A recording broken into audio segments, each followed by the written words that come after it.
Thank you so much, Sabrina. Okay, so we're going to call the meeting to order, the Norwalk Arts Commission on August 2nd, 2022, with a quorum of members. And we'll see if we get some other people chiming in. Welcome, everybody. Sabrina, could you possibly put up the agenda for us?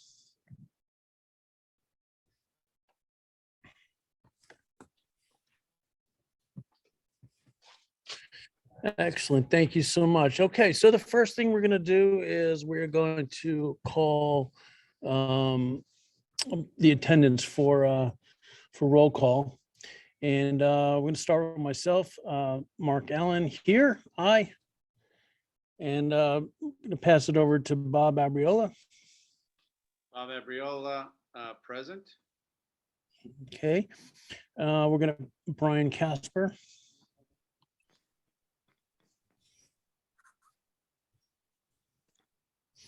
Brian, are you there? Can you hear us? Brian Casper, voting member. Can you hear me? Yes, sir. We can now. Thank you. Right, sorry about that. Nori Gruden. Voting member, aye. Thank you so much. Elizabeth Tardif. Voting member, aye. Ava Jacobs. Ava Jacobs here. Okay. Is there anyone that I missed, Sabrina, that you see? It doesn't look like it. I think you're all set. Okay, so very good. The first thing, for the sake of our new member who's here, we're going to introduce, the first thing we do is move to the public participation phase. Sabrina, do we have anybody here from the public, other than the person who's going to be presenting, ready, wants to speak? We do not. Okay, so then the first thing is to move on to the approving the minutes of the last meeting, which was on June 7th, 2022. And Ava, you would abstain from this because you weren't a part of that. Hold on, I'm just going to close the door here. Sorry about that. Casual jam session. Something like that. Okay. Did everybody here have a chance to review the minutes from June 7th that were emailed by Maritza? And did anyone have any questions about that? Mark, I read them. They seemed awfully light. There wasn't like a lot of content there, but you know, they were fine from what I read. Just didn't seem like there was a lot in there. Mark, I do want to mention one thing, just in the minutes. My last name is 1F, not 2, but that's insignificant, but I just thought I'd point it out.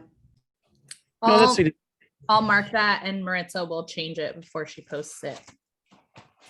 Thank you. No problem. Okay. So Bob, well, I don't think actually we have a quorum to approve the minutes based on Ava not having been there. So what we can do is. You do, Mark. It's just the amount of people who are here. Yep. If you have a quorum, you can have the meeting and you can vote. It'll pass because it's out of the amount of people that are here. Okay. So Bob, did you have any reason to question what was there, or is it simply Yeah, that? the content was fine. There just wasn't a lot of notes in there. Did you guys see that? We can review it now if you'd like.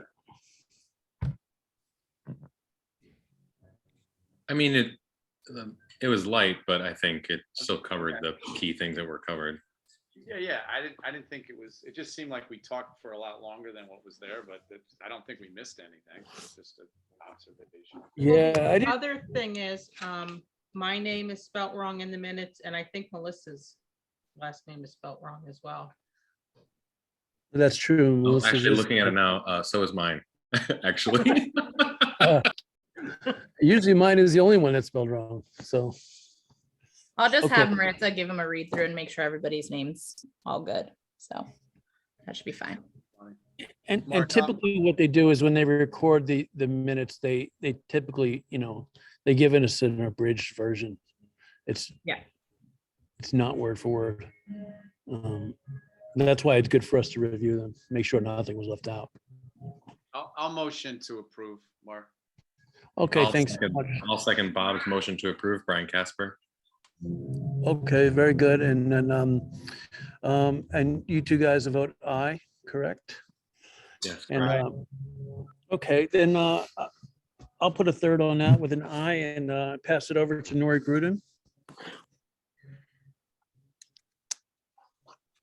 Nori, how do you vote on that?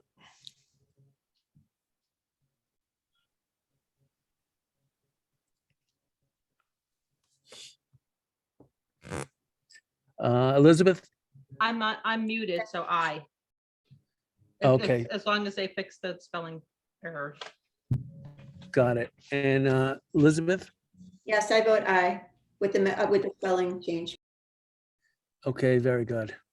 And so that's really all we have. And Ava, you would have to abstain. So the ayes carry and the minutes are approved as noted.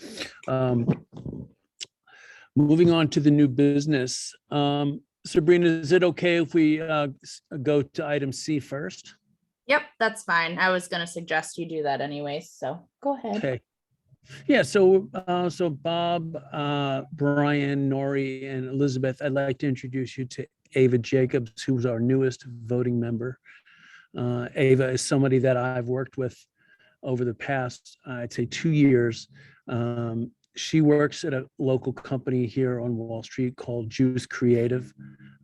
She and I worked on the Norwalk Film Festival together, and she's really, really tireless and willing to work. And she's into rolling up her sleeves for the community, and she's just got a good spirit. So I thought she would be a perfect addition, and the mayor agreed with me, and so we're happy to welcome her. So everybody, Ava Jacobs. Thank you, Mark. I'm excited to be here. And did I leave out any pertinent details of your? She just graduated from college recently. Like summa cum amazing or something like that. What was your degree? I have a double major in dance and arts management with a minor in political science. That's all. Yeah. Very good. What was the name of the company you work for, Ava? Juice Creative Group. And then the sub company is Space 67, where we operate out of the old Fairfield County Bank. Oh my gosh, I can talk. Oh, okay. Right next to Wall Street Theater. What do you guys do? What is It's a creative agency. So kind of like building brands from the ground up. Somebody gives us an idea and then we name it, brand it, market it, do the back end and front end of web development and whole nine. Yeah. That's great. Nice. All right, welcome. Thank And you. then they were a host of the Norwalk Film Festival as well. Yes. And as a whole company, they're under owner President Carter. What's Carter's last name? Grata. Grata. Really, really active participants in the community and wanting to support the arts in general. So I think it's a great fit, and happy to have her. Thank you. We're also a photography studio, so ties in a little bit. Oh, is that They also have the the backgrounds, those like seamless backgrounds? Is it that Yes. building? We have Wow, the tallest amazing. cycle wall in Connecticut. Yeah, that's amazing. Yeah, if you guys are interested in visiting Juice, definitely connect with Ava, and it's definitely worth going to see it. I mean, what they did with that space is just incredible. If you guys aren't familiar, a cyc wall is when they have a wall that seamlessly ties in with the floor with a curved background, and that allows you to shoot film and video where you don't see the connection. It just creates a seamless background. And they have the tallest one in the state of Connecticut, and they're doing really, really cool work there. I'm super jealous, but I love them. Yeah. Yeah, great. Amazing.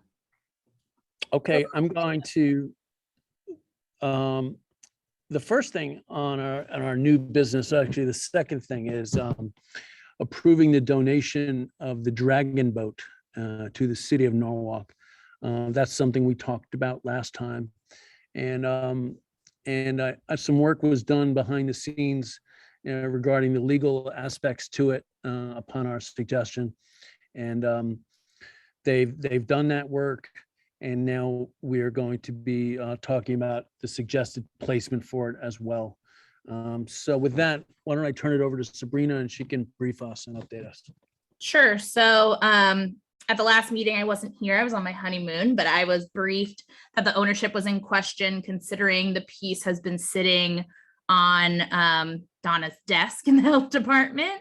But the South Norwalk Business Association has since closed, who was the first people to have ownership of that statue. We contacted legal, considering that the since been dissolved, what we should do, because they do have to sign over the rights of the piece. The owner does and the artist does. So in lieu of there not being officers that we can get in touch with, the artist would be able to sign over the rights. However, any former member of leadership of the South Norwalk Business Association would also be able to sign over the rights of the piece, although it has since disbanded. So that's legal's plan, essentially. So the process would be to come to you guys for approval of the donation and the suggested placement. I would then take your guys' recommendation or non-recommendation to the Parks and Rec and Cultural Affairs Committee of the Common Council, where they would approve the full donation of the piece and reconfirm its location. And then that would finally go on to council for approval so that the mayor can execute a donation contract with the artist and any remaining leadership of the South Norwalk Business Association to fully take it into our hands, essentially. If you remember, probably a couple months back at this point, we did this same process with the dancing girl statue. So we had to, that was pretty straightforward because there was an owner who owned it who just donated it to us. This is a little bit more complicated since the original agency disbanded. But legal found, the best way to go about it. And we're moving forward down the same exact path as before, essentially. Sabrina, with the dancing statue, I know we had done an appraisal. Are we going to do an appraisal of the Dragon Boat, and is that necessary? It's not necessary. The only reason the appraisal was attached to the dancing girl statue, number one, it's worth money, a lot more money. But number two, the owner of the statue is trying to write off the donation for tax purposes. So he needed a formal appraisal that he paid for in order to get us to sign off on any type of paperwork for his taxes that would certify how much the piece was actually worth. Okay, I see. So just to review, is there I know we had discussed through the commission putting it in the community room of City Hall. Is that still the suggested placement as far as you know? That was the suggestion to me, but in legal's purview, we can place it kind of wherever the Arts Commission deems fit. And then the Parks and Rec and Cultural Affairs Committee would then give like the second okay to yes, they agree with the location you guys suggested. Right, because then once they approve that, the City Hall, would they sort of dictate to City Hall facility management where it goes, or is it? Yes, exactly. So they're looking to you guys for the expertise of where you think it should be placed, and then they would either agree with your suggestion or disagree. And as we know in the past, they pretty much agree with the suggestion that you guys give for the most part. So Yeah. Did we see a picture of it, Mark, at some point? I might have missed the meeting. Is there a video? let me stop sharing my screen. I can find it really quickly. I just sent it over to legal not too long ago, so I'll be able to find it Yeah. quickly. And just to brief everybody, years ago, they had done dragon boat racing in Norwalk on the water. This was like it was an annual event. I don't know quite how long it went, but it was a really, really well attended and a fun event that they did every year, run by this organization. So this is a boat that was a statue that was done to commemorate that And essentially, it's been sitting with the Board of Health for a number of years and somewhat in limbo. So now it's going to become part of the city-owned collection. And I know that the Board of Health is happy to see it go to a good home. So, Mark, if I could just interject, I'm Donna Schlegel. Donna, yes, please. I was one of the 4 officers of the South Norwalk Business Association. And I was able to contact the other 3 individuals. So Sabrina, all 4 of the officers are on board, ready to sign off, as is the artist who I got in touch with as well. That is great news, Donna. That's perfect. Yep. Great. So everybody's on board and ready, steady, go. I was also the person who coordinated the dragon boat races. We started Harbor Splash in 1995. That was the name of the festival, and it went on for more than 10 years. And part of the reason for the festival was to heighten awareness of South Norwalk, all the eateries through the clam chowder cook-off, the water and the waterfront, and all that it had to offer through dragon boat races, etc. We had corporations as well as companies that were dragon boat teams, and it was a hoot. I mean, it was just really, it was great fun and did exactly what we wanted it to do. The artist, Rand Arrowitz, at the time that the festival was going on, I worked at the Maritime Aquarium. So that was part of the reason for my involvement. I was in charge of community service, community outreach, and so it all fit together quite nicely. Rand Arrowitz, the artist who hand carved this trophy that you're looking at, was one of the volunteer staff in the boat building shop at the Maritime Aquarium. So all the pieces kind of do fit together. They do make sense when you know the context of it. And Rand basically did this on his own. He's kind of built that way. He would dive into something and just research it, until there was nothing left to really find out. So this is just an amazing replica of, and to scale replica of a Hong Kong dragon boat.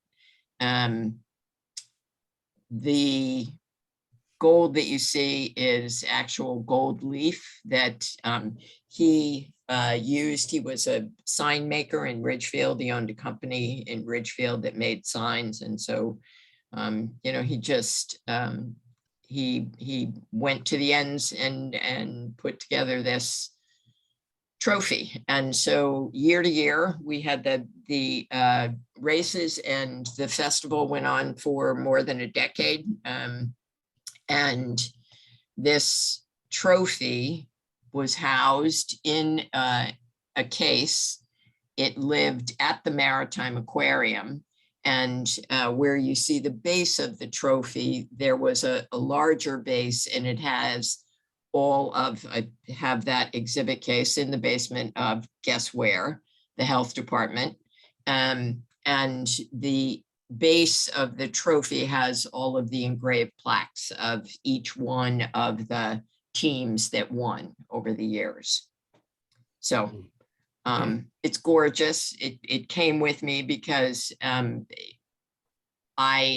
have a soft spot for it, and I wanted to make sure that it was in good hands before it was, passed off to anyone. So I'll be quiet now.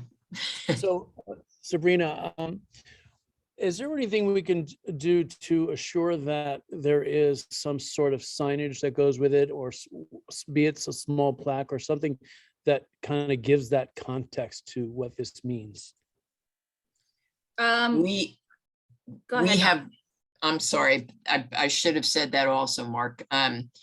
Thank you, Sabrina. The South Norwalk Business Association, when we divided the funds that were left in the association, we set aside some money, and honestly, at this point, I'm not sure how much it is. If it's $1,500 or something along those lines, we did set aside some money to be able to do exactly what you're talking about, Mark, to do some kind of a background, some kind of a wrap that would, whatever would be needed for the trophy to be placed. So there is some funding from the business association that would be available to help with that. Well, that's great news. Absolutely great news. And yeah, I'm excited to see this move forward. So Sabrina, at this point, is it just up to us to approve this? Exactly. It's up to you to approve it and suggest a location. And then I would take that approval from you guys and that suggested location and a memo to the Parks and Rec and Cultural Affairs Committee of the Common Council. So Melissa had been more knowledgeable than myself in what we had recommended originally. I believe it was in one of the glass cases in the community room of City Hall. I can't verify that. It's been a very long time since I was in the community room, and not having seen the boat, I can't fully say that would be the ideal place or the only place. I'm certainly open to suggestions if anybody has any other ideas. But I'm certainly happy to recommend that because everybody was in agreement at that time. Sabrina, did you have any other options or thoughts? Nope, as long as it's within a city facility, it's really in your guys' purview. That's in City Hall, Mark, that room? Yeah, the community room is like when you go down the hallway of the People's Gallery, it's all the way at the end.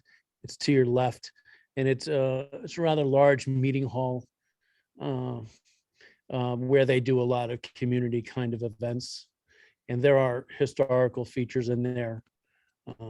So it seems like it would be a fitting place. And there's enough activity in the room that people would see this thing? Given the City Hall is, it is open to the public by appointment, it's not going to get as much traffic as it would have pre-COVID. But that said, I mean, in the future, I certainly believe that we'll get back to that point. I hope we will. So in as much as any city facility, I think that would certainly get as much there as anywhere else. Okay. Would the Maritime be? And Donna might be able to say yay or nay, be a more appropriate place for it because it has to do with an event that took place on water? It was exhibited there, and actually the case that it was exhibited in, I have, and that is available if all of you think that is a better idea for it to be, in a freestanding place as opposed to in the locking glass cabinets in the community room. So there is an exhibit and a plexi top and exhibit case that's available as well if you guys would like to see that. But I'm sorry, Nori, no, the aquarium is not interested in taking it back into their exhibit collection. They're more in the animal part of maritime than in the maritime history. Okay.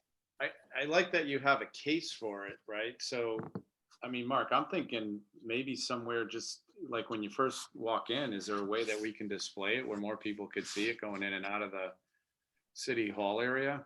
somewhere. I mean, there's all those beautiful, paintings and murals that you can see. Maybe the community room gets a lot of traffic. I just, it's so beautiful. I'd love for more people to see it. So, Well, that's an interesting idea. So Sabrina, I wonder, could we recommend say a short-term showing in a more central place, such as the lobby of City Hall? Could we recommend that? And then for it to be after, say, a period of time, say 2 to 3 months, it goes into the community room for more permanent location. Yep, you can suggest to the committee whatever you'd like. yeah, I like that idea. Yeah. So like- essentially, we would vote to approve it with, and then submit the suggested recommendation with that. That's correct. Yep. Well, I do like that idea, and obviously it's subject to the conditions and the realities of that, and it may be subject to budget as well. And Sabrina, in terms of similar to the dancing statue, would there be any funding available for this display? Yeah, we have a small amount of funding to maintain, support public art and our collection in general. So, I mean, it's not a lot. It really depends on what we're trying to do. But yes, we have some flexibility there. And we would work with the facilities management to make that happen. Exactly. And sometimes they have things already kind of in storage that they might have that I'm not aware of that have built up over time. So we check with them, let them know what we're looking for, and then they give us suggestions of what they would quote unquote allow in the facility. I like that. So in consideration of this statute, do we have a motion to approve the receiving this into our public art collection? Well, I'll motion to approve it. No. I'll Okay, second it. and that's Nori? Yes. Okay, great. So Ava, what do you think about this idea? I like it. I like your idea of having it in a more central location and then moving it to the community hall. I think that's a good idea. Then people will know it's there. Mhm. So I approve. And Elizabeth Tardif? Yeah, I like the idea of it being visible in a central location. Can you hear me? Yes. Okay, yeah, I like the idea of having it more visible too. And I think even for longer than 3 months though. Okay.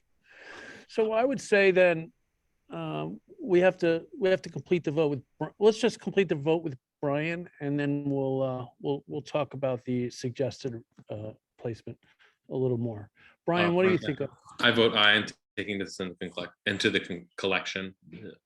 Yeah. So being that galleries are typically handled under infrastructure, not to kick this just back to you, Brian, but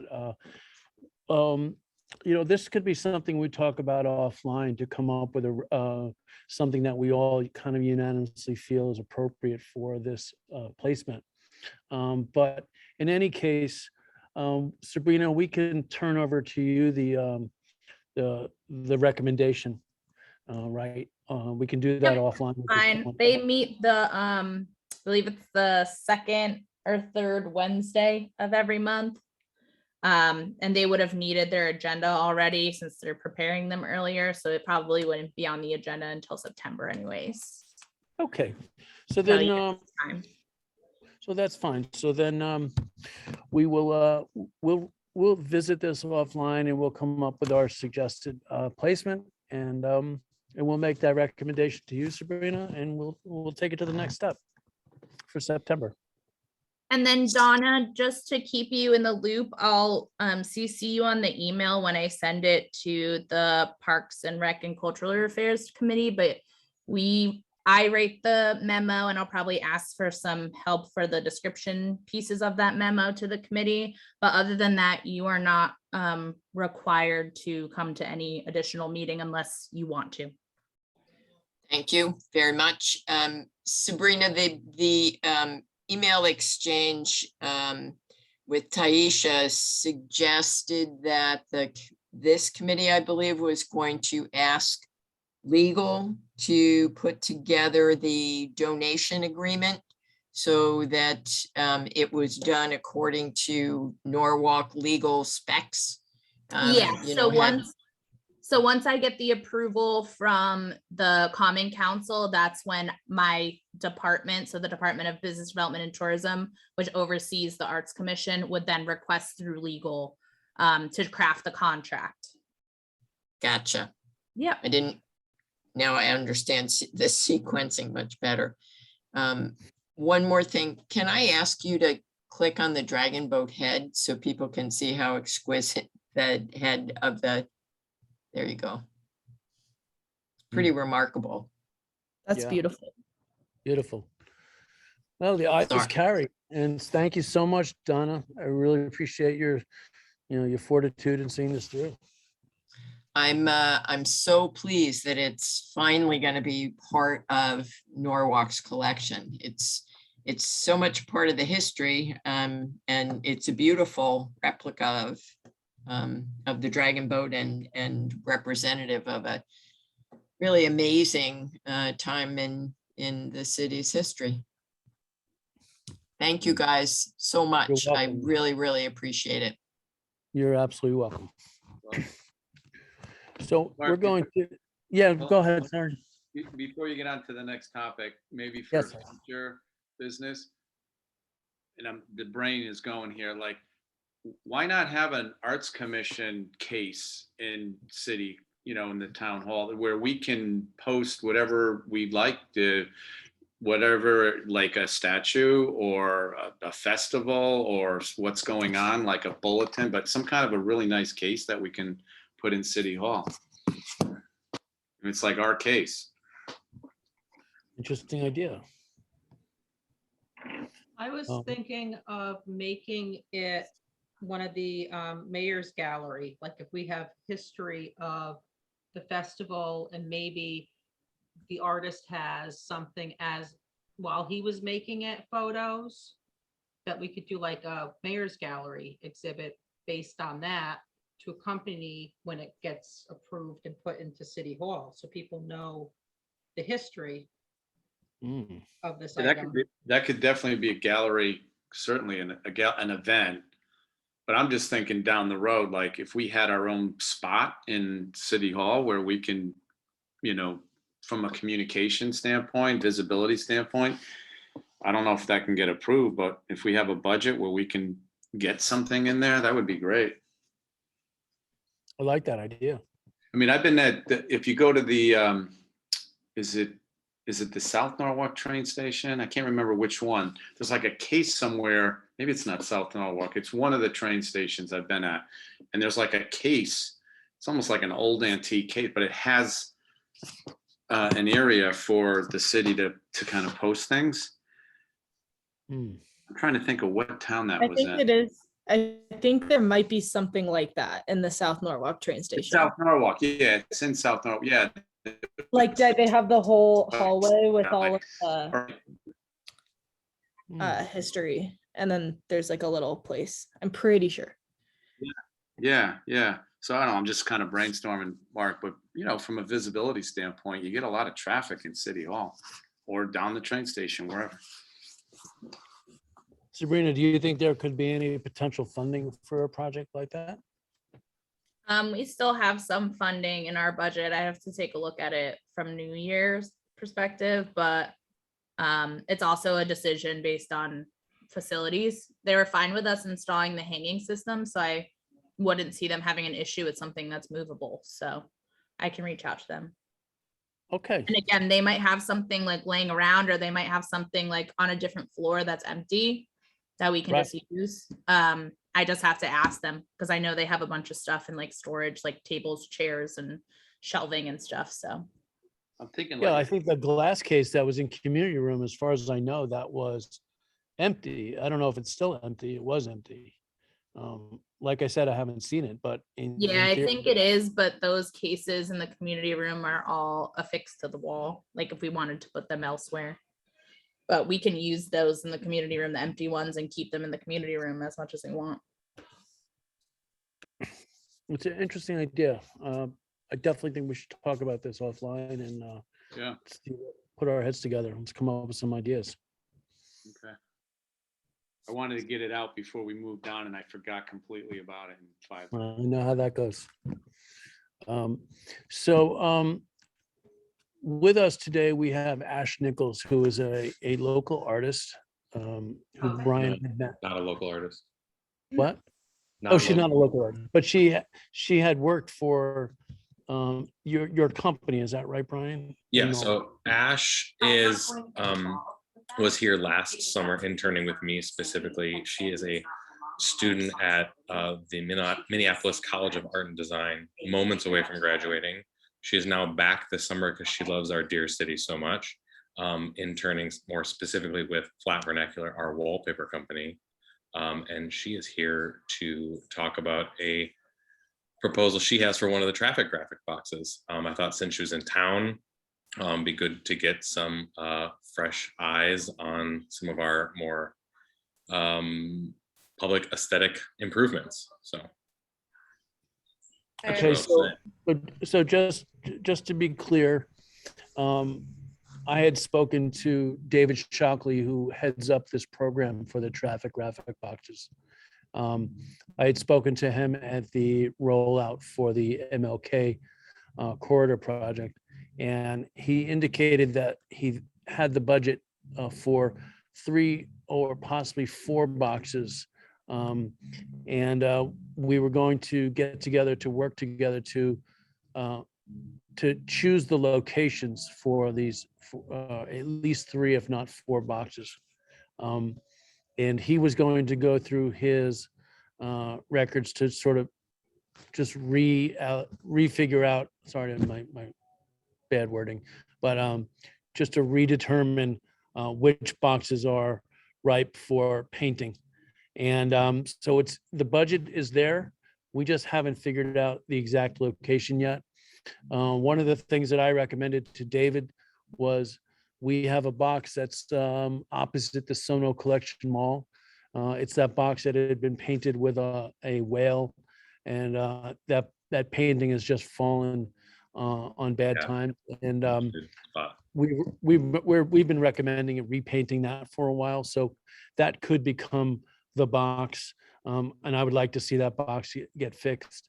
But either way, we have not decided on the location yet, but in any case, we're going to be moving ahead with hopefully before the end of painting season, getting 3 or 4 boxes painted. And so when Brian had come to me and told me about Ash and her desire to paint a box, it seemed like she already had a design in mind. So we decided to move ahead and have us review her design, and then we'll decide if that's one we want to move forward with. And So- and to be clear, David, if the money for this is coming out of David's budget for this, he had emailed Mark and I directly, basically looking for our assistant and just finding the artists to carry this out. So this is coming from whatever budget he's in charge of. Correct. With the existing program, with $1,000 going to the curator and or artist to design and paint the box. So this will be part of the MLK, Mark? No, not necessarily. One of these boxes could be in the MLK corridor, but not necessarily. The conversation was basically, the catalyst of the conversation was because of those MLK boxes that we were in conversation with David Shockley about all of this to begin with, and he said he had the money. So here we are. Got it. But we're not limited to the MLK corridor, in other words, because there could be, there's, David Shockley has a list of box locations that we are able to paint. And we have hopefully we'll be getting the money for four boxes. So They could all be in the MLK corridor, but they don't have to be. So Mark, from Julio's project, we still have 4 boxes that he had funding set aside for that we didn't do. Yeah. Right, and we were effectively rolling that into the Monroe Street Underpass Art and Public Okay. Place. That was sort of the plan, because that is still in that corridor. Yeah, and it that's allows fine. us to- Yeah, That's totally fine. Good to know. But yeah, David Shockley has funding every year that he gets for traffic graphic, but also out of the MLK funding, there's additional traffic boxes that were identified at specific street corners, I think. Yeah. So he might have more than what he usually has. So I know he told you guys he has, enough funding for X amount, but he might have additional funding that he doesn't quite know about yet, Right. as well. So just a thought. And before we move on to Ash, just full disclosure, there were a lot of things that I did like about Julio's original proposal. One, to really just to benefit and involve local school kids. And I spoke to Janet about that offline, and we agreed that there were good things about it. I did try really hard to find a local arts organization in the MLK corridor who could do something like Julio had proposed, and really just didn't find any artists willing to do that. There was some interest, but nobody that was really coming to the fore saying, yes, I will do this. I will work with the local school and I will get this done. So that said, we have an existing program that's been working, so there's no reason not to go forward and getting these boxes painted. And if we can find a program down the road that sort of checks those other boxes, and we'll be open to that when that happens. Mark, you didn't ask St. Philip's, right? I don't think you did. No, I didn't, because although you and I did discuss SPAG being interested in painting one of these boxes, and I did ask you offline if anybody would be interested. The only reason I didn't, in terms of the MLK project, was because one of the reasons that we didn't go for the Norwalk Art Place doing it was that they're not in the MLK corridor. So we were looking for, Oh, okay, gotcha. just in terms of checking those boxes, we were looking for, it to be more MLK focused, and with all due respect to SPAG, and I think SPAG is a great, but I didn't think that kind of fit that Yeah. idea. But Okay. but that said, the traffic box program is great. I don't want our desires for something more to impede that. And we have the money, we have artists, we have designs, and so let's paint some boxes. That's my spirit, and that's why I'm happy to turn it over to Ash and see what she has for us. Great, thank you. I appreciate it. It's really nice to meet you guys virtually. Like Brian said, my name is Ash. I'm from Minneapolis. I'm an artist and designer here for the summer, loving my life in Norwalk for the summer. I actually have 2 designs that I want to show you today that we can kind of choose between, or if you love them both, I'm here for the rest of the month. Let me just share my screen. Sabrina might have to approve you to do that. Okay, I might have to do one of these at a time. So I'll start with the first design. Can you see my screen? Yes. Do you see both of them, or do you just see Just the one, direction number 1. Okay, direction number 1. Okay, so in my time in Norwalk, and since I've started kind of looking at the electrical boxes, kind of noticed a lot of themes. So I wanted to bring something kind of fresh and different that maybe isn't present right now in the current electrical boxes. So I just wanted to show something playful, fun, something that a lot of people could enjoy, just colorful. So this is kind of an idea of showing this kind of mystery house. So each side would kind of be a different part of the house. With our friend opening the door in the beginning, being kind of flirty. Backside, showing off a cat in the window, some tiles, and maybe a window into this kind of eerie living area. also have a second design. I'm not exactly sure how to switch these. New share. Okay, here we go. And the second design, are you guys seeing the new design? Yes. Okay, great. So second design, kind of again wanting to do something playful, colorful, energetic that a lot of people could enjoy. That's maybe a little bit different than what you're normally seeing on the boxes right now in Norwalk. So this one would be kind of around this idea of like playful ceramics, having a vase, a water dropping from the vase, various teacups and glasses, forks and knives, and then opportunity for like patterning elements like scallops and just other little patterning elements that could be found within the work. Yeah, these are the two that I've prepared for you today. Are we seeing here a representation of, say, the different sides of the box? Yep. So I kind of noticed, and I was kind of, as you said earlier, that the locations haven't been specified. I was kind of driving around and noticing that a lot of them had like two bigger front faces and then sides. So the two largers would be like the big sides, and then the edges or the narrower sides would be those two. The cups and the vase, and then if there's, some of them were kind of various, where some had like kind of additions on the side or on the top. So it would kind of depend on which box. So these would be pretty easy to adapt to, you know, any of the extruding parts of the box, or if there's availability for the top of the box, that could be also painted.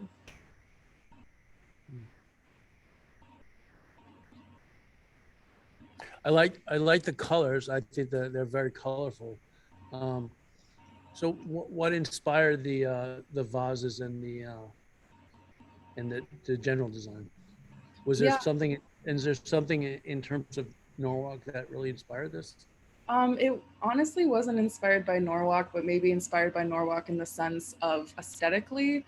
I think that, again, as I kind of stated, I saw a lot of pieces that were kind of inspired by Norwalk, and thought that this would be something enjoying for the reasons that it's colorful, it's playful, it's energetic. People will see it and talk about it. So it isn't referencing Norwalk as a city, but maybe Norwalk as the people. They're colorful, they're playful, they're energetic, and they're sweet, you know? So I think I was referencing more energy than I was the history of Norwalk, especially since the history of Norwalk seems to be displayed prominently on these boxes. I thought it would be refreshing to honor a different part of Norwalk. Can you go back to the first one? Absolutely. I mean, one of the reasons that I, sort of thought of Ash for this is exactly some of the things she's talking about. It's, it's a fresh take. It's someone from a different place, sort of experiencing our city in whatever capacity, even in sort of a more abstract idea, just by being here, and infusing her specific aesthetic voice to these locations, rather than just another whale painting or just another history of Norwalk painting. Nothing wrong with those things, but as she mentioned, there are a fair amount of them. So why not bring something fresh and new, from a fresh and new voice to our town? Yeah, I got to agree. It's nice. So many of them are so literal. I'm right outside my office is right across from the aquarium. That's a great looking box, but I like seeing something that's not quite so literal. It's great. I do like this direction, quote unquote, direction number one. Yeah. I like it. I like the abstractness of it, that it's not, I agree that it's not quite so literal is good. For me, I find I'm searching for the connection to the community. So in the past, when I first joined the commission, there were definitely been emphasis on local artists, and I would think that we've gone beyond that now. I think, especially with the MLK project, we started opening this up to national and international artists, which is really what I think is going to be best for Norwalk. not to overlook local artists, but to become a place where national and international artists come to Norwalk to paint. We become known for not just for our own artists, but for the quality of our art overall. And so I think that I'm totally cool with Ash, you being from Minneapolis and coming here to paint. But I find I am searching for a bit of connection to the community, even on an abstract level. Yeah. I just have to I say can that. kind of, in my mind, if you're saying that you're maybe interested in inviting more artists who aren't from here, I've spent a fair amount of time here, but as someone who's not from here, doesn't know all of the history, I think it would be a little bit more difficult to expect an artist who's not from the city to have a perfect understanding or representation of that. Especially in this one, I think in me, this is a friendly person. It's a neighbor. It's someone you're saying hi to. Again, that as someone who's not from Norwalk and isn't engulfed in the history of Norwalk, I feel like this represents the kindness and the neighborliness that Norwalk does have, and again the colorfulness. So I think it is an abstraction of my experiences here, but I think to me it relates to a lot of great things about the people I've met in Norwalk. I love the flower. I love the stay high. I think it looks friendly. I want, it's the Norwalk that I experienced when I came here, that people were very friendly and opening and welcoming. So I like it a lot. I like this one a lot. I think this is the stronger the two. I think you have a connection to Norwalk because you're interning here. So Mark, that checks the box off for me. She doesn't have to live here full time, but she's connected to Norwalk. I don't think the art has to have a story tied to Norwalk, but this is fun. It's friendly. Yeah, it's sort of like what we're trying to achieve with the art in public places. It's about giving the artists the venues to flex their artistic muscles and create something that is part of their body of work. That if Ash goes on to be a famous artist or designer, someone can potentially come here. Wait a second, is that Ash Nichols? That kind of a thing. It's giving people those spaces and then letting them use those artistic voices however they see fit. I mean, short of the obvious things like, we don't want to put hate speech all over our electrical boxes, but other than that, I'd say art is art and we should be supporting it. So I agree with Bob there. Yeah. I want to just finish. Hold on. So, Brian, you cut me off for a second there. So I like your palette, Ashley. Both of them have so I'm not going to kind of be critique here on you, but I love your color palette. It's really, really interesting. What's the 201? What is that? What is that? That is a lucky number for me. Just Okay. a little personal piece in there. Okay, I got you. But it could be lucky number 7 or I don't, what's the the phone call number of Norwalk? Maybe that's how we. 203, which is really close on what I initially thought it was. So I had the same question as Bob. So is that the phone call number? Yeah, 203. Actually, that would make a lot of sense. There we go. We can change it very easily to 203 to relate to Norwalk. I think that would resonate. Like that. That I should have saw that from the beginning. and a little coaching tip for you, just because you don't live in an area, you do research because you're going to get a lot of other art assignments and you just got to research, right? So that's part of the deal. But I really like this. I think this is the better of the. Yeah. I think it's a good one. I think cat in the window. You may want to look at your blue there to make sure you can see that cat. But other than that, this is the winner for me.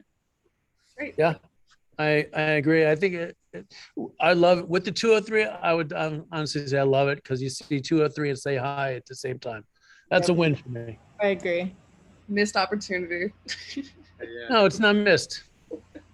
Your say hi is kind of on the tag of the thing. So I'm just, if you can get that to read pretty well, that would be my only suggestion. You'll have a bigger canvas on the box to do what you got to show. And as far as rendition, this is your sketch. Does your sketch look like this, or is this a rough sketch and your finals will be different?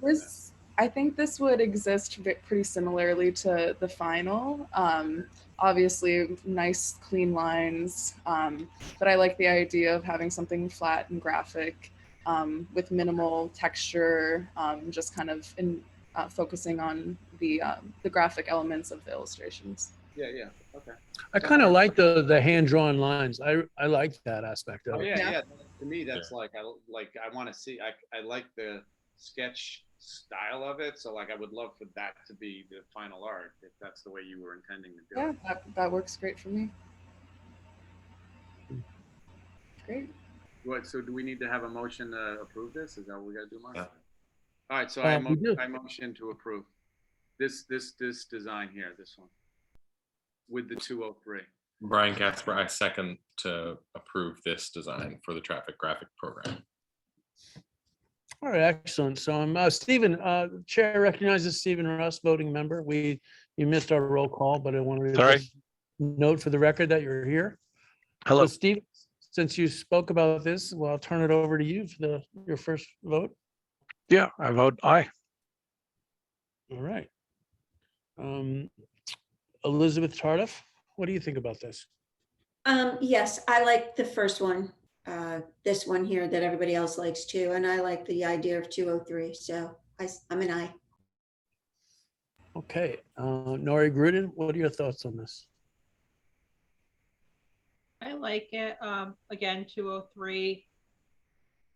I would like to maybe see the whale be repainted because there's a lot of traffic by the mall. So maybe that could go there. But yeah, I approve Yeah, the design. excellent. And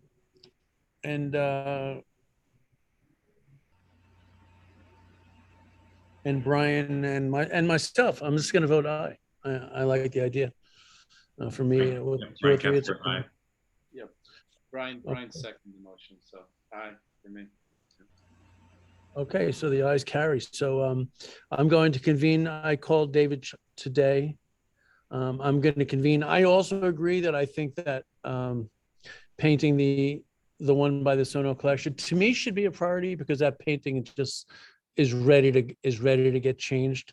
To me, that's a greater priority over an unpainted box. That's for me personally. I'll speak to David about that. And, Mark, you didn't let Ava vote. Ava, I'm sorry about that, Ava. Sorry, I didn't. Aye. Never looked. With the 203, I think we'll be perfect. Yeah. Okay. And actually, the chair recognizes Melissa Matuska coming in on the heels of this. Yeah, you there, sorry Mel? about that. I'm on the road and I don't have great service the whole way. I missed the beginning portion of that presentation, so I think I should abstain for right now. Okay, that's fine. Well, I'm glad you're able to make it. The ayes do carry with design number 1 and with the 203 as stipulated, and that's it. We'll move ahead. I will contact David Shockley tomorrow, and we'll make it happen. Great. Thank you guys. I'll let you get on with the rest of your meeting, but I appreciate the time. Now, the only thing is, Ava, you need to do this box before the end of this month, correct? Yeah, Ash is only here until not Ava. Ash, I mean Ash, not Sorry. Ava. The Only 3 here this letters, I month. get confused. So it's gonna happen this month. It'll happen this month, yeah. Okay. Okay, very cool. Okay.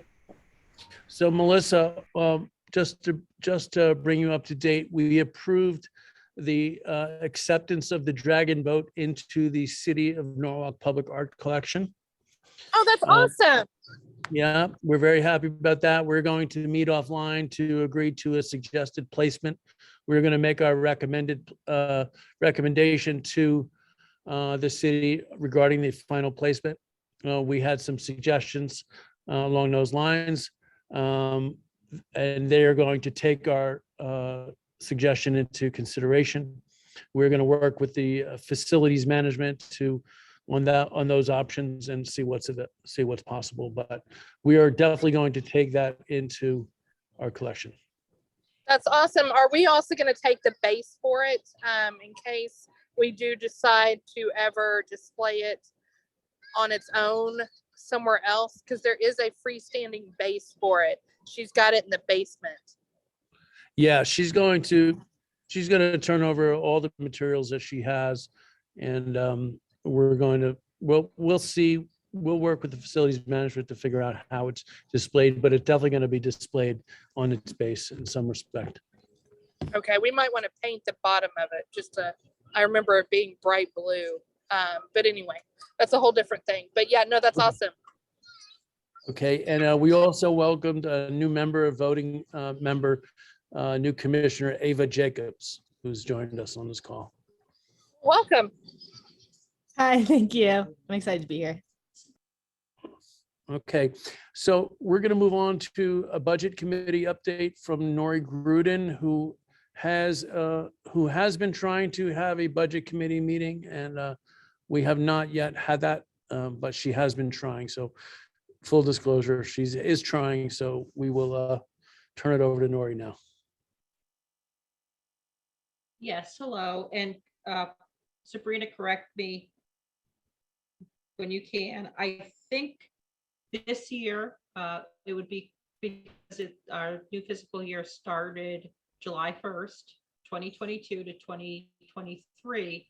We have $16,500 to work with. Is that correct, Sabrina? Yep, that's correct.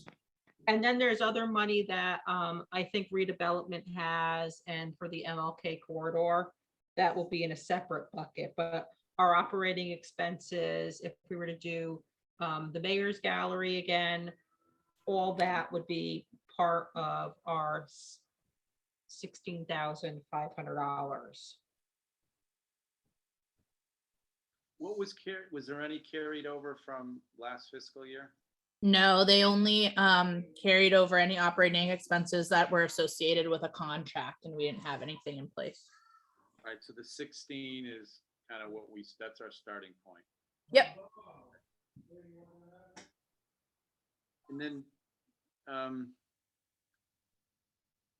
to help me understand, like when we need extra funds, like there's times when you're talking about a budget, Sabrina, like, okay, I can take that from my other budget, like just high level for me to understand that again. Like we have this in our Norwalk Arts Commission budget, but then is there additional funding if we need it, or how does Yeah, so I have you also have capital funding, which is kind of what Brian's been working on, which is how we paid for the MLK stuff, but also the additional funding that we got this year. We got 50,000. We had 25,000 from last year that we still didn't use, and we have the remainder of what was left in MLK, which is a couple $1,000s, I believe.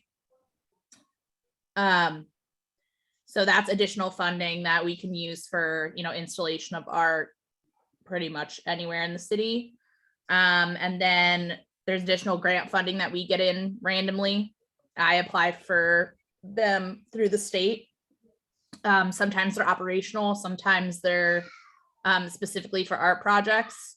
We haven't gotten one yet, but I applied to an operational one recently to help pay for some curation and some actual time spent to oversee some artists when we kind of get the ball rolling with all the American Rescue Plan Act dollars and MLK dollars that we have associated with art. We're probably going to need a body, at least part-time, to help manage all of that going forward.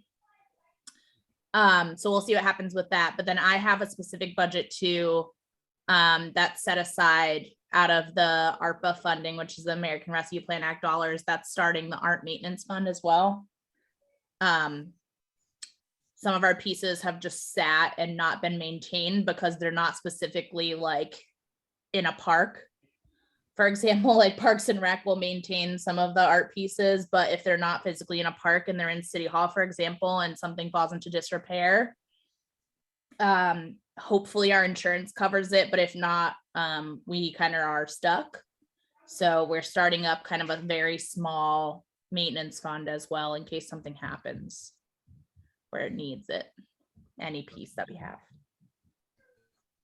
Sabrina, would any of these buckets cover Oh, we talked about this offline, but the plan of doing a complete inventory of our public art collection. That Um, needs to be a specific item that's approved by the council. It's gonna be larger. Because the council not only wants to inventory all the art we have, but it wants to value what we have as well for insurance purposes. Right. So it's gonna cost more than just, you know, a simple dipping in a pot of money. It's gonna be its own line item. Right, so we're gonna work together on that, and that'll be something for January. Yeah, Oh. so we submit everything in December, January, and then that will hopefully be approved and then come in the next fiscal year. There was support for it this year, but not enough, as there was other things that the council prioritized in the capital budget. But Tom Livingston is the council president, and he said that next year is a definite from him on getting us that funding, because he thinks it's important, which we also think it's important, which is good that we have that support. But any background any of you can provide would be great for me to include in December, January, of the value of having something like that completed for us. Now, does that include what the Historical Society is under their umbrella as well? Yep. So it'd be everything that the city owns or oversees. Yeah, I mean, it's important. I think it would, considering what we have, Yeah. it could help our credit rating. Oh, for sure. And then Plus, we have some artists who, I forget the guy's name, on Maritime Ave. He's a famous artist where he did metal sculptures that are sitting there. And I think you guys went to see his gallery in South Norwalk.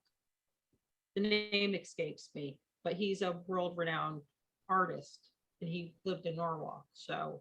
and That was the then- artist who we voted on accepting his art, putting it into Ryan Park at that time. Yeah, I forget what his name is.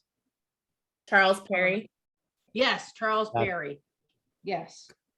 And he's a world-renowned artist. I mean, we have his stuff here along with everything else. I mean, Yeah, we have like a couple, you know, significant hundreds of thousands of dollars of like worth of art pieces, like millions Yeah. altogether, but hundreds of thousands of like a one piece is worth that much. So we definitely want to inventory that, but also from a tourism perspective, we don't have that all like archived somewhere where somebody can like look at a piece, see where it is digitally. We have it in like a PDF version that you guys did a while back. Yeah. So the idea is not only to have everything valued and cataloged, but to also digitize that so that people can find where everything is. And if they're interested in anything specifically, like maybe they're specifically interested in the WPA murals, we'll be able to say, here's the amount that we have, and this is where you can see them, with also kind of the background and valuation for all that stuff. So as you can see, like this is not a small undertaking. This is going to be Oh, like it's a a very huge large undertaking. project. yeah. Yeah, absolutely. It is huge. Okay, so in terms of the art in public places, this is a static amount that that's not going to get renewed next year. That this was one grant that we have. It's a capital budget request. So I Oh, request, Oh, I see. yeah, so I request $50,000 every year for us to have that in the Arts and Public Places program. Last year, they just happened to approve only half, but this year they approved the full amount, so we have another 50. So we have $75,000 of untouched money, and then the remainder of whatever Julio has, and then hopefully next year that'll be in they'll approve the 50 again, or maybe they'll approve 25 or whatever that is. But every year I'm doing the 50,000, and I want to make sure that that's reoccurring, because we want to have a portion of the capital budget be specifically for improving and adding to our public art collection. So Right. So the art in public spaces is like a city program, essentially. essentially, I mean, we can use it for, you know, expanding our public art collection. So we can do that to Collection murals, or- statues, anything like that. Yep. Yeah. Well, we talk about this all the time. I'm so happy to see the city of Norwalk investing in public art. in public art and public places as well. So thank you for doing that. Okay, is there any other questions about the budget? So just for Ava's sake, the first budget that Nori reviewed was essentially our administrative budget. And that covers certain things, certain expenses that we have. One of which has been, we've been hiring a outside consultant to help us conduct our social media, posting for us regularly. And that's Michelle Rakowski, who we'll talk about in the communications update. Yeah, so we have a limited administrative budget. Sabrina, where are we at about that? About 15,000 a year? I would have to check. I did the math, which is what the professional services amount for this year is. Oh, But so our administrative budget has been in one sense shrinking over the last few years. But that's the budget that we had used really for all of the Arts Commission endeavors and projects. But now, because of these capital budget requests and that were being awarded, the administrative budget is small, but the real fun stuff, creating new art and commissioning art that we really want to do more of for the city, that is what's coming out of the capital budget programs. Did I state that correctly, you think?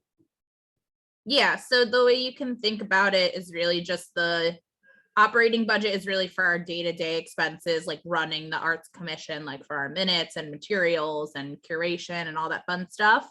And then the capital budget is really money to actually install and create and add to our public art collection for the most part. So great.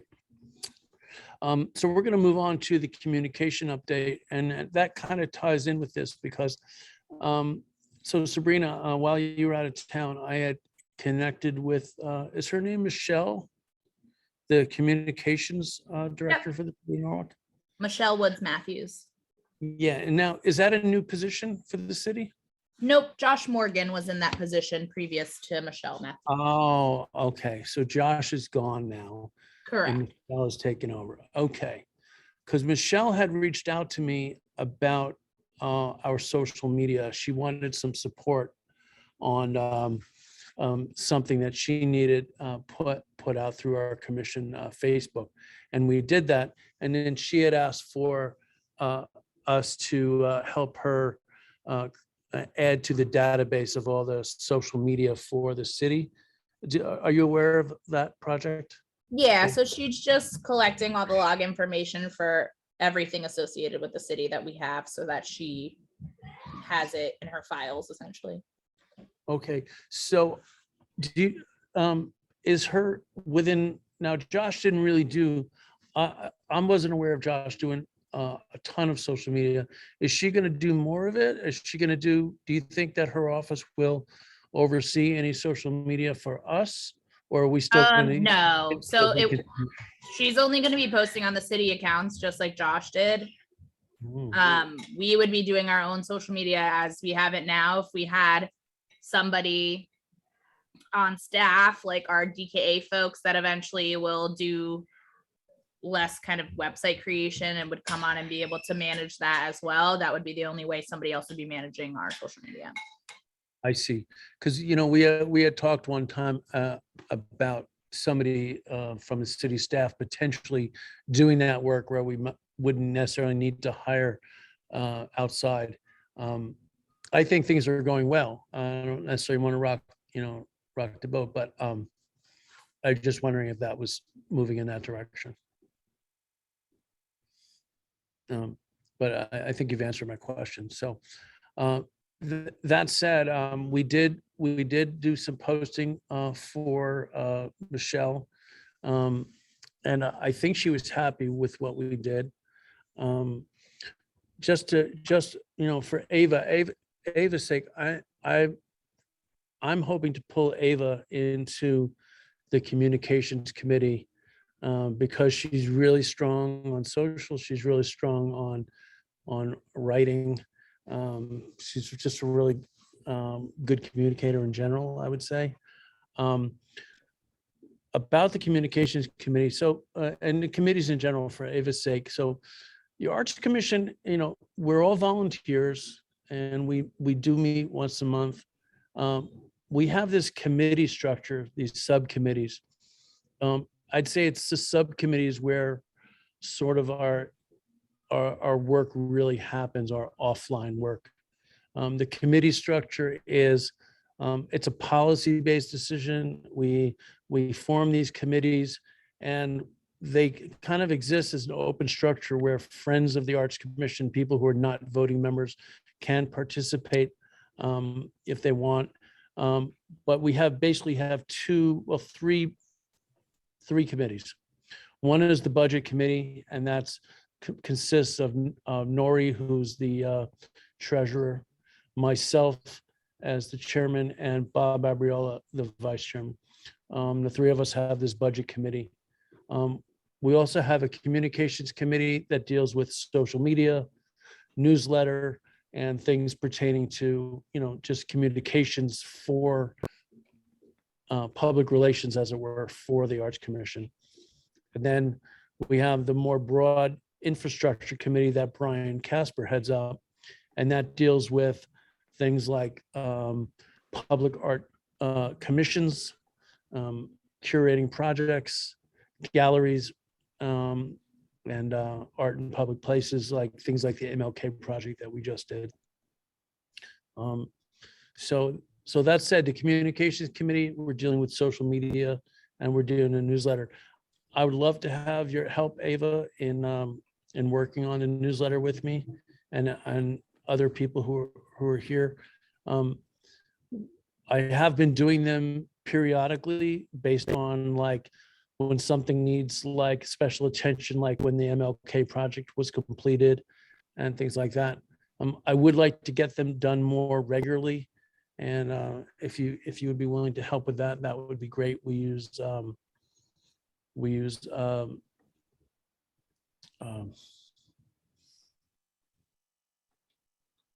MailChimp for our newsletter. So perhaps you would help with that.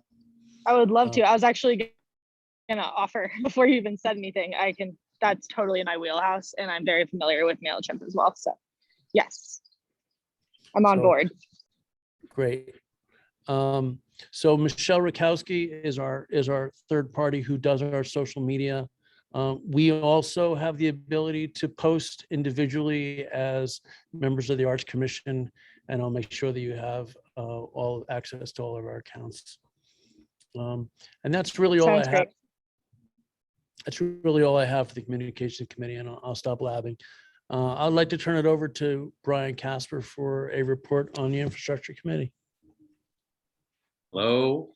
First and foremost, I am watching a 2-year-old who's very cool right now, but that could change in a moment's notice. So heads up in case I gotta zip over and make sure he doesn't stick pennies in electrical sockets or something.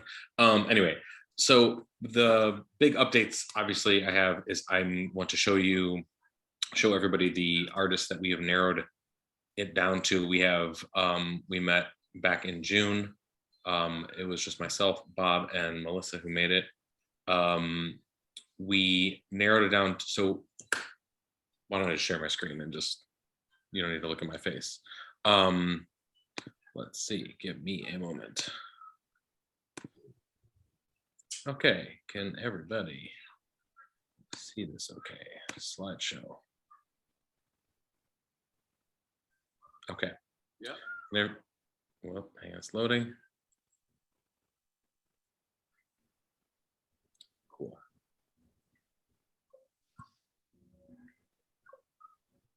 Okay, can everybody see this screen? It says Art in Public Places. Yes.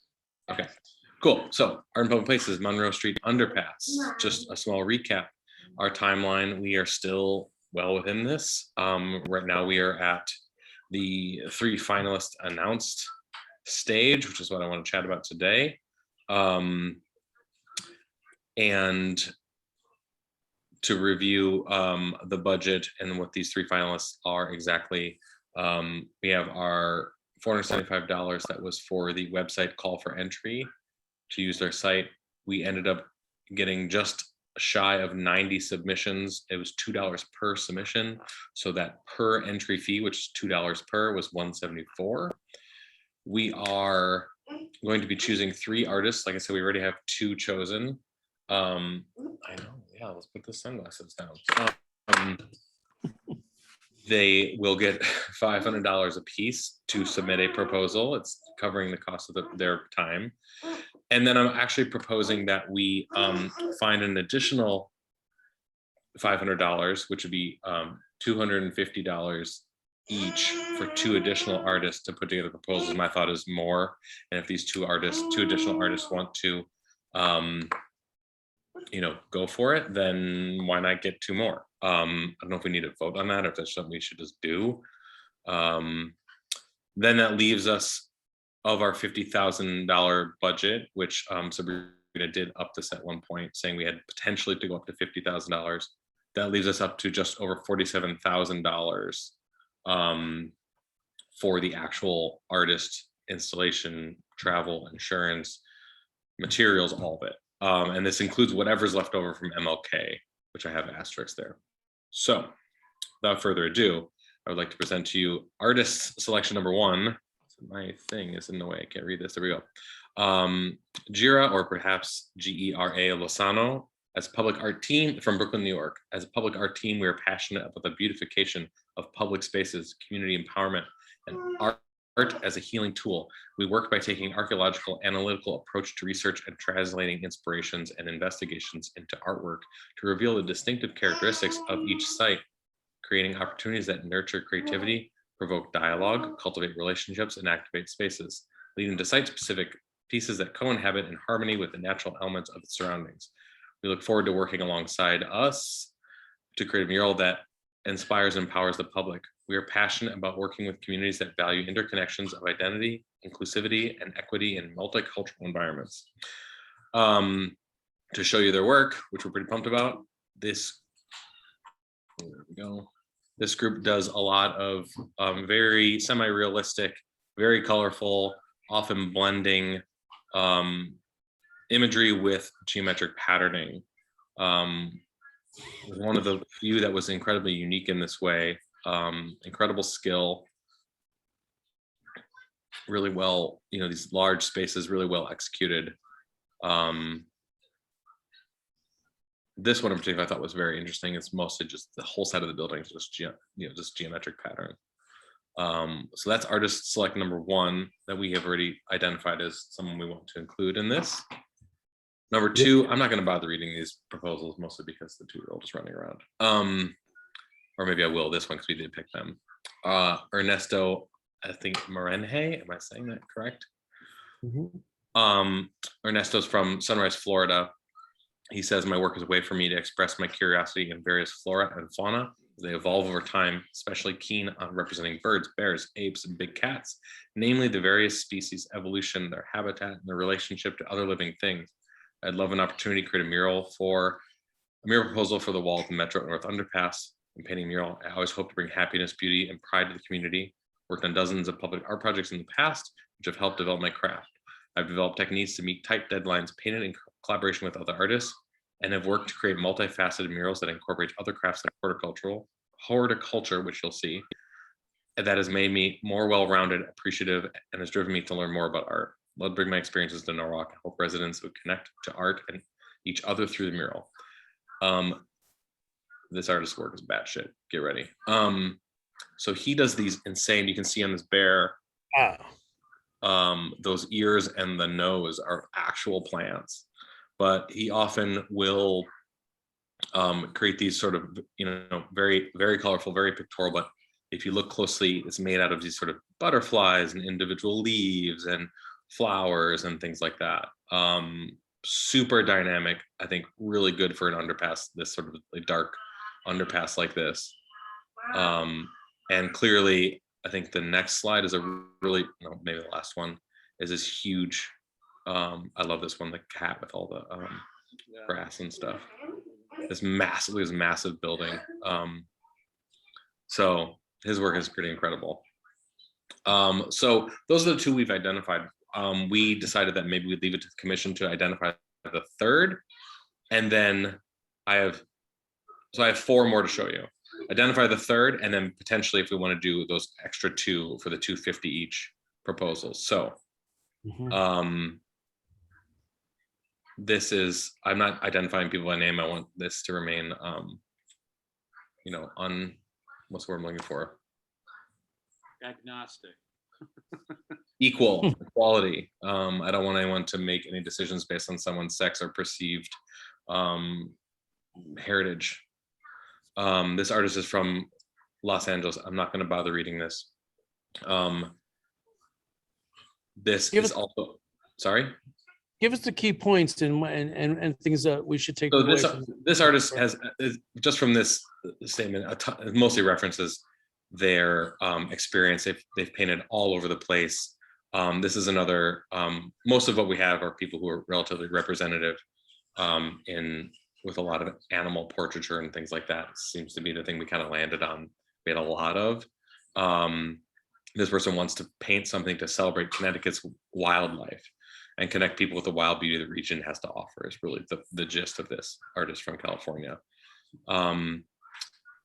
This artist works with a combination of latex, acrylic, and spray paint. Again, highly representative. I like the abstract gestural nature of these backgrounds that they are proposing. You get some geometry in there. It's, you know, it's dynamic, it's powerful and big. This artist works really large too. So everyone should be taking notes. There'll be a quiz. I do, you know, I like the slinging paint in the background, you know, like, yeah, just really top notch. It's fantastic. Yeah, we got some stuff. It was hard to narrow it down to these 6. We started with about 25, and really rapid fire kind of got down to these 6. Okay, artist 2 is a group. All their names are in here, so I guess you see it anyway. Cedric Vise 1 or Vise 1 Douglas and Julia Jules Roth, I believe is a husband and wife from New Bedford, Massachusetts.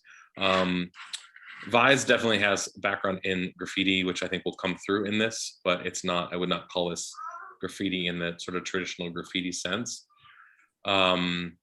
This mostly speaks of their experience, but it is worth noting in the bottom there, they created the Up Truck, a mobile art lab designed to engage communities through the use of art and creativity. Could be a good addition. Bugs, please do not touch my keyboard. So again, expressive, illustrative, colorful. I really appreciate their use of shape and color here. I'm not gonna touch the keyboard. This one especially, I really like these sort of the flow, the colors used in this. And you'll see there's another one. This one they did at a hospital, and these are portraits of nurses, I think. I know, Bugs.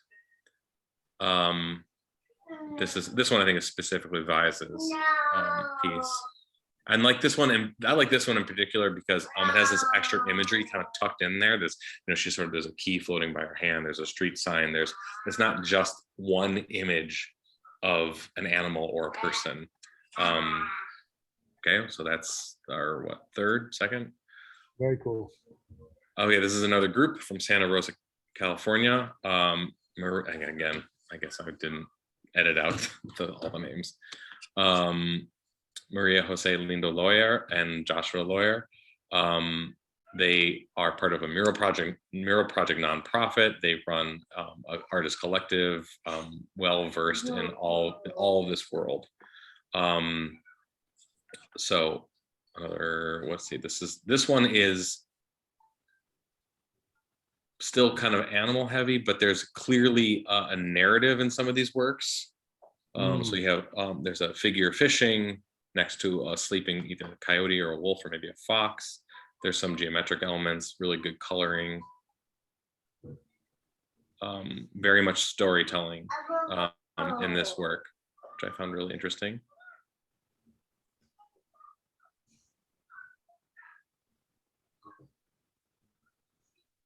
And just, I mean, this, I think Bob was like mouth agape when he saw this one because the light on her, that light on her face is super dynamic. That use of color is insane. And then artist 4, I think this is the last, right? The last one to decide between. This one is just mostly for Melissa. She really wanted to include this guy because she really likes his octopus paintings. He's from Arvado. I think it's actually Arvada, Colorado. I think I spelled it wrong. Has extensive experience painted in Central America, parts of Africa, public and private, exterior, interior. I think one thing that I liked about him in our sort of initial selection, and you'll see this, is that he does a lot of animal sort of portraiture, but he brings in these kind of like big color blocking elements too. And loves octopus. This is bad shit on this boat. And bad meaning good. Yeah, this I particularly like, I thought this one was a really good representation of, I think, most of their work. It again, it's this kind of geometric color blocking, and then you get these like near realism, just off of realism animals and images and things like that. And sort of the same thing in this one, a little more scenic and a little less abstract, but and another octopus. This artist loves octopus. So that's, so again, I'm gonna stop sharing, or I guess I'll keep sharing in case we want to click back to anything. So this is, the ask is this, we have the first 2 already selected. It's who is the top 1 out of these other 4, and then which one do we want to eliminate?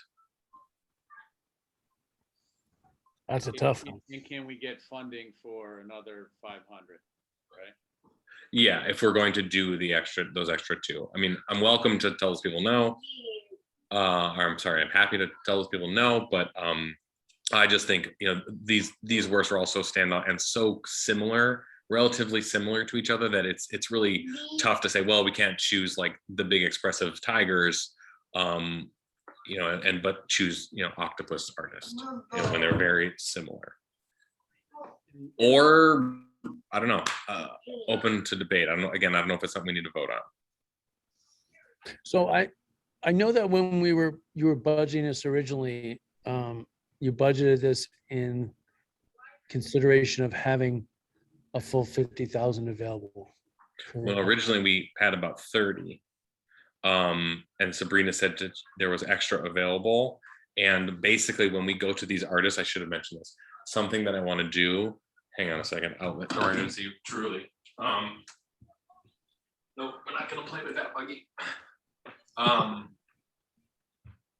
So something that I want to do with these artists and part of these proposals is ask them to budget this out and say, you can't go over 50 or whatever that number was, 47,000. You can't go over 47,000. How are you going to allocate these funds? And I think with this, Steve brought up a point. Are we able to paint some of the metal trusses under these bridges? And I think with these additional funds, we can potentially do those metal trusses and even those sides that face the driveway into the train station and face, you know, the other side of the road. I think with this amount of funds, we have the ability to blow it out a little bit more, and even have these artists kind of itemize out these sections. Like, we need these 2 main walls. What's it going to take to do these other sections? But then potentially we can kind of cherry pick and trim budgets down and things as we sort of see fit. That's kind of what I'm hoping for. Brian, Sabrina, is there a chance that we won't have that much money? Or is it for certain that we will? I'm still here. You have $75,000 because we just got the new budget approved. So there's 25 from original, and there's an additional 50 for this year. I think for the scale of these murals, and this is one of the reasons I chose these locations, is because of the size.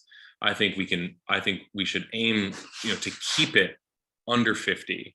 Because then we can, whatever is left over, we can then roll over into the next one of these. Because some of the underpasses that we're looking at doing, I know, for instance, Bob and Melissa both brought up the one that's right off of 95 by Sono. These are big, some of them are big. And if we want to really knock it out of the park with some of these locations, we're going to need some of that rollover funding to really make it happen. We're going to need $75,000 to do a big dynamic mural like that in a prominent location. So I think pushing to try to keep this, and endeavor the artists to work to try to see where they can find space to trim budgets as needed. I think it should be something we focus on, as always. I mean, right? What are you doing over Frank, there? can you just spend a minute, like, from your experience with from the cost of paying an artist, like the $50,000 budget? Yeah. I mean, I know you're very knowledgeable, and I trust your recommendation. Just kind of, I think for everyone else on the call, just so that we all feel good, like, because 50 grand is 50 grand, right? So Yeah. It's amazing artwork, but can you kind of just spend a minute to talk through that part for me? I mean, generally speaking, right now, the sort of going rate for a mural, and this might be changing because cost of paint and everything is going up. Generally speaking, right now, the going rate is anywhere between $30 to $50 a square foot for a mural. So at 30, and I think if I remember right, this mural clocks in just under, not including trusses or anything, just under 2,000 square feet. So we're already looking at about 30 to, $36,000 just for like what's typical in terms of like, it's so hard to calculate like what actually goes into this. It's like, it really depends on the artist's working habits. I, if I work with someone, I find ways to fit within people's budgets. If it means, I'm collecting mistinted paint or whatever to make it happen, or working with different materials, then so be it. So it's hard to say this is definitely going to take X paint if an artist is only using aerosol, that it's expensive. Good spray paint is like $8 a can these days. So just in terms of like what goes into it and what the money gets used for, it's a little hard to isolate that. But like I said, I think the going rate is anywhere between $30 to $50 a square foot. So is it possible that we would, not to, be scrutinizing the pennies, but is it possible to get the underpass done for less than the 50? Yeah, and then I do think so. And I think that's something that I want to, as we talk to these artists, I want to encourage them to try to trim their budget where they can. And I want to mention to them that it's a consideration. The Arts Commission we're going to take that into consideration. Again, all these artists, I would take any one of them. If someone clocks in $10,000 less than another, that's gonna be a deciding factor. Of course, we want to look at the art and we want to look at the merit behind it and look at what's the most valuable for us. But some of that value comes through in what's it going to cost. So I am going to encourage them to try to, it's a city budget. We're not Nike. We're not throwing $100,000 at this. So any way you can keep it lower is going to only help your case. Is what I want to encourage them. That's like an important point. I mean, think about like if you hire a realtor and they say, well, how much budget do you have? You tell them, and then the first house it's always 10,000 over budget, right? So I mean, if we have 50, but we're looking to be as prudent as we can with that, so maybe we have left over to expand that area or put it somewhere else. I'm all for that for sure. And I think too is it's sort of like what we did with the MLK project. We kind of say, we go back and say, can you do this for 5,000 less? The commission loves this, but they really need this number to be here. And have a conversation. If I remember correctly, didn't the Pride crosswalk expansion, didn't that cost around 75? I could be wrong. 1,000? It was really expensive. The crosswalk was very expensive because of the heated time and yada yada. Yeah, so I mean, if we look at that, I mean, I feel like saying 50,000 for a mural in that location is, that's a reasonable amount to say.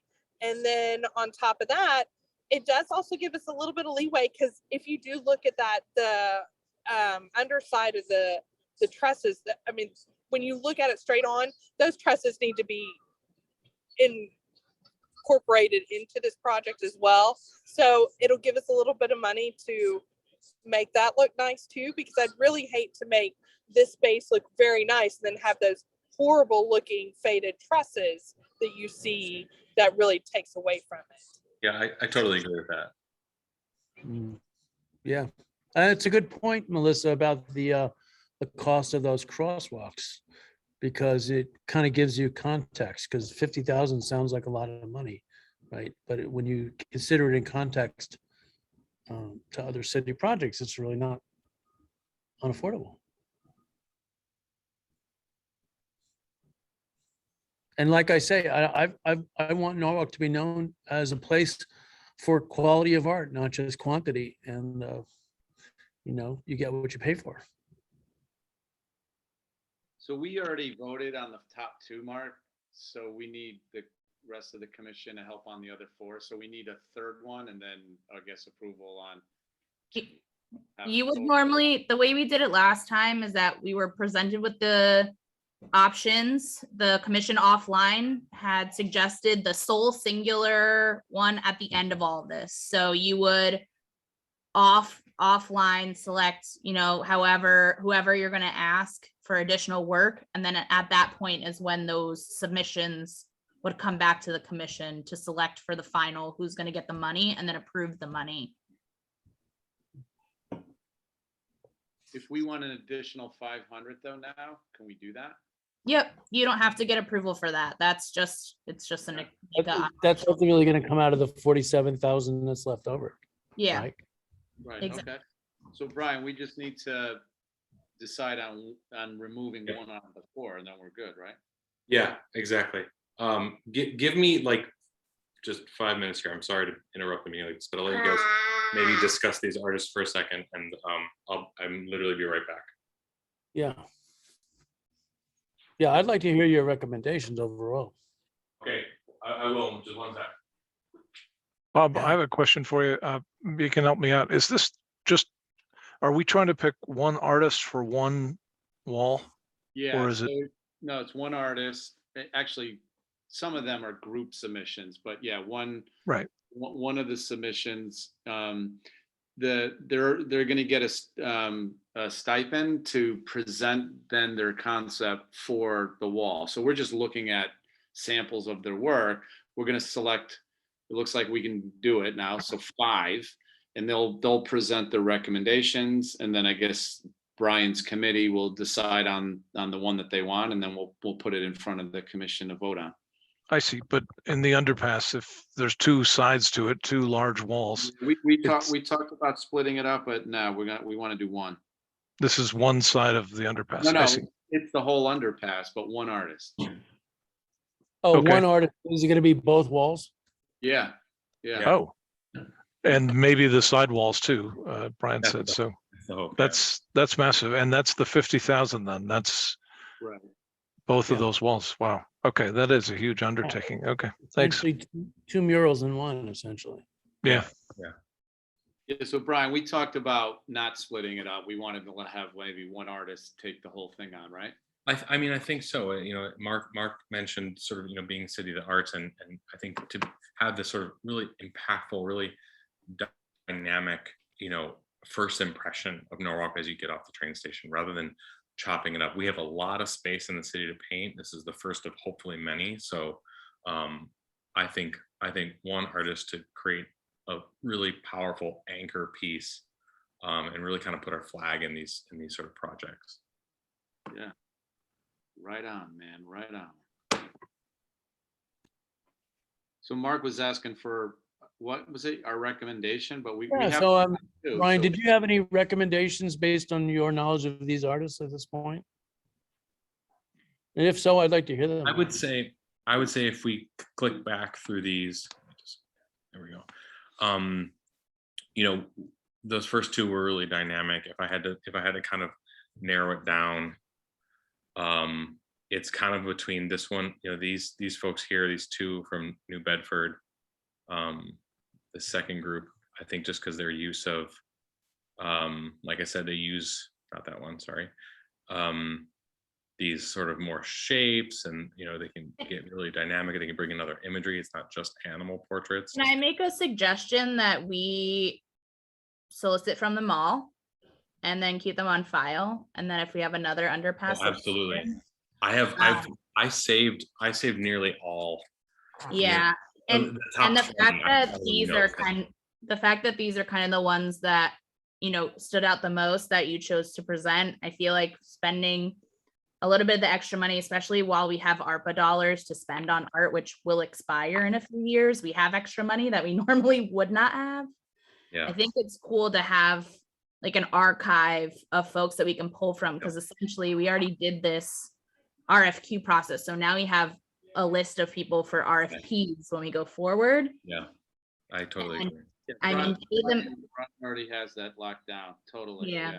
Because I agree, because there were some, like I said, when Bob, Melissa, and myself met, you know, we did kind of zero in on these more realistic ones. There were some that, you know, we were kind of looking at that were super abstract, really colorful. I mean, it really ran the gamut of the type of work too. So, but yeah, I saved definitely those like top 25, but even then there was like a solid nearly 50 that I think would be good to at least just say, hey, we're doing another open call, you should apply. Yeah. Did you, can you show the one who did the side of the wall looked like it was Newark? It Yeah, was all geometric shapes, and he had done some other design. I really like that artist a Yeah. lot. Well, we that was one of the two that we chose. Oh, okay. So we So were that was already one of the identified two we chose, that. and we're looking for. I think that's a group that we said certainly said yes to, because Yeah, it was this was the one. this guy is amazing. I mean, insanity. I don't even know. I can't even wrap my head around it. And I particularly love it. It doesn't work for this project, but I particularly love the use of plants in it too. It's so cool. Well, you don't This know one, what will come up later, right? So Mark, we already know we want that, you know, the top two. to Yeah. present. Okay, fair enough. Got it. We have- Got it. we I'm have clear now. 4 Thank you. more. We have 4 more. We want to have a total of 5. We just need to eliminate one at this point. That's it. we need to eliminate one, and we decide which of the remainders we're going to give that last 500 to. So I'll just quickly go back through. Okay. So these don't consider these, because we've already decided they deserve. Okay. Okay. So this is artist number 1 from Los Angeles. This is the one that's, you know, tigers, expressive. Yeah, that guy's amazing. Yeah. Number 2, this is the one that I'm personally recommending. Cedric One, Douglas and Juliet Jules Roth. Slightly more graffiti, some more abstract shapes, more geometric, really good portraiture. I noticed their work tends to be kind of multicultural, which I really like. Yeah, we had a really great cross section. There were Native American artists there. You know, we really ran the gamut. This is another group from Santa Rosa. This is the one that is a little more illustrative and narrative, to help you to distinguish between them. Good use of color too. I love that color on that one. And then finally, number 4 is the Kraken ship one. Personally, this is the one that I would drop. Yep. That's the one I want to drop, Mark, Brian. I agree. So then that leaves us with just deciding who's the other sort of top tier, unless someone wants to make a case for this artist. Speak now or forever. I mean, I do love It's great. the octopus in general. They're beautiful. It's a good, and like I said, we can certainly hang on to this artist information and hit them up. Yeah, the octopus reminds me of another mural that I've seen in New London. And I feel like it's a mural I've seen before. So it's really hard to judge. Because obviously he's not presenting this as only a sample, right? Yeah, these are just work samples. For me, I feel like I'm drawn to artist number 3. That's the one I'm feeling. That was back. Because I like to. This is the one with the illustrative. Yeah. Narrative. I like it because it's the showing people. Years ago, when we were first talking about murals in Norwalk, I had wanted to see a mural that was like showing the multicultural diversity of Norwalk. I wanted it to be like, who are the people in our neighborhood? And so when I see these people, it kind of reminds me, it takes me to that place of like, the fact that Norwalk is such a diverse city and so many different ethnicities and cultures. To me, this speaks to that. So that's my connection to this artist. Anyone else have strong feelings of who to give the other $500 to, or who to drop? I'd go with 3 myself. It feels like there's more of a narrative going on. I think you Certainly. said, Brian, and it's great. It just feels pleasant, right? Like That there's one. something interesting there that you want to stop and look about more and kind of figure out what the story is, right? The woman of color with the afro is just, that's an incredible painting. I mean, this artist has so much skill. That's the one I want. I like that artist. Yeah. And I like that he paints people.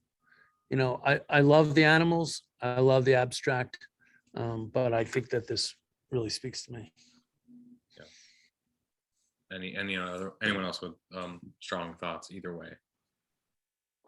I would like to third 3. I think that the storytelling element can really tie into the history of Norwalk as well. So I think that their work, I don't know, is really beautiful. For sure. Number 2 is from my hometown though, so I've got a problem there. New Bedford, are you gonna fight? No, Burlington. Oh, bro. That's all right. No, 3 is still my vote. Others? So, yeah, go ahead. I was gonna say, I really like 3 because of the use of the shadowing, the colors. It's just, everything is, you can kind of even look at it and just see kind of like what they were thinking, but everything that's tied in together and it flows. I mean, even the first painting, it just flows all together. I mean, the 4th one, I like the bird, but that's the only one I liked of it. The bird carrying the anchor. The others were kind of like, Yeah. But this one is just. I agree that use of color in this is really. We may get like a really amazing story from this artist that'll go Absolutely. on. So I like that part of it. Absolutely. Someone like this too, that has a storytelling element, has this narrative. I mean, to give them 2 sides of the street, like yin yang, light dark, like what they could do with that could be really dynamic. So okay. There's a lot of people voting for this one, so I guess that's it. Does anyone else want to make a case for someone else? What were the others? So we kind of narrowed out 4. Okay, so the first 2. We took out, so the first 2. This is the husband and wife from New Bedford, that does still realistic but more geometric, brings some other imagery into their work, slightly more graffiti-esque. And then this first one, which was the again, more animal portraiture, more realistic, but with some of these more splashy color abstractions, things like that. And Brian, we're not going to give any direction. We're just like, have at it, right? We're not going to say anything, right? I think we should let them flex their creative muscles. I mean, what artist doesn't want that in a brief? But we're not gonna say like, hey, we're from Norwalk, research our city. We're not gonna say anything, just like have at it. I mean, again, I want to leave it to however they work. Some of these people, in these artist statements, this person, for instance, said, "Or this project, I'd like to paint a mural to celebrate Connecticut's wildlife and connect people." Like, that's just how they work. That's how this artist works. So they're going to do that automatically. Anyone who's worth their salt is going to want to at least look at what the town is. Eventually when we do, go to talk to them as an infrastructure committee, we can bring up some of these things that we might want to say, but for the most part, I agree. I think we should just kind of let them go. We should be like, again, fosters of public art and letting people put this in their portfolio, Yeah, be yeah, super I- excited okay. about it. Okay. I mean, I know I don't have to convince you about it. I'm just Yeah, convinced. yeah. No, I'm just, yeah, I mean, the storyteller, I'd love to see something really conceptual storytelling and then it Absolutely. kind of everyone connects with in our area somehow, right? Yeah.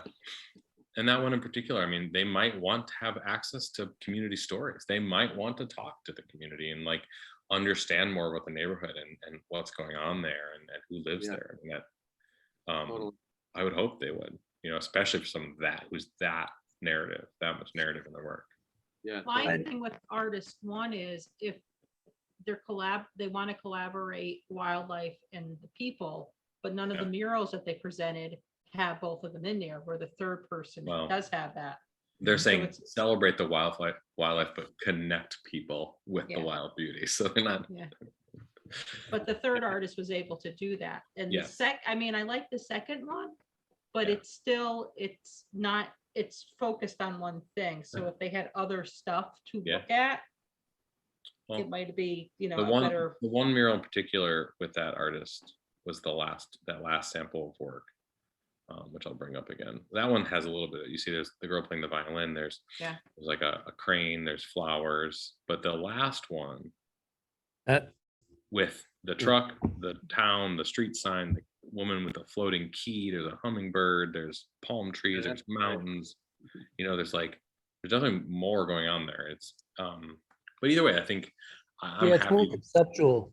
It's got conceptual, like when we go back to that Ryan Park installation that Julio proposed with the doors, how the doors themselves were representing the fact that the mailman would go to those doors and like it was conceptual tie-in with the community. And it wasn't overt. It wasn't like something that everybody needed to know, but it was like a kind of a cool thing about that installation that really there was a connection to the city. Yeah. Mark, we're at the 2-hour mark, so I just want to Oh, geez. Why, you got somewhere to go? Well, okay. For my piece, it seems like we have what I needed, which is we're going to eliminate artist number 4. We're all seem to be zeroing in on artist number 3 to get that other $500, and then these last 2 we will offer them. They may not take it, but we will offer them the $250 each to solicit proposals from. That's it. Okay. All right. Cool. I'll stop sharing. I'm happy with the project overall. I think you're doing a great job, Brian.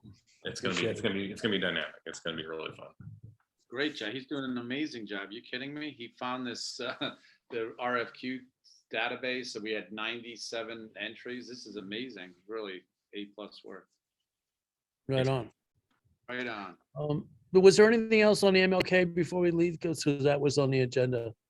There was really nothing else for that. It was, you just have Steven's lighting thing. Oh, Yeah, that's still, we're still waiting for something from Peter Veterosa. He's had a problem with his electrician, apparently quit, something like that. So I will reach out to him. He owes me a response, but I'll reach out to him again in a week or so and see where that's at. okay. All right. So you'll hopefully update us by the next meeting. And, once we get down to that, hopefully we'll be able to light up this new mural too at night. Oh, yeah. This is Okay. exciting. Any other old business before we move for adjournment? I don't have anything else. Anybody? This is Sabrina? Melissa. I'd like the motion for adjournment. Okay, Melissa. I'll second. Okay, duly noted. So taking you guys both as ayes, yes. I will vote aye myself and turn it over to Ava Jacobs. Yep. I'm excited to keep working with you guys. Awesome. Same here. Bob Babriola. Aye. Motion to adjourn. Okay, and who else didn't I mention? I'm sorry. Frank Elizabeth Kessler, aye. Tardif. Elizabeth? You still there, Elizabeth? She left already. Liz got a- Left already. Okay, Nori Grunin. Shoot. Aye, and welcome, Ava. Okay, excellent. So ayes carry, we're going to adjourn and say goodnight. And thank you, everybody, for your patience and your participation. Bye-bye. Good night. Good night.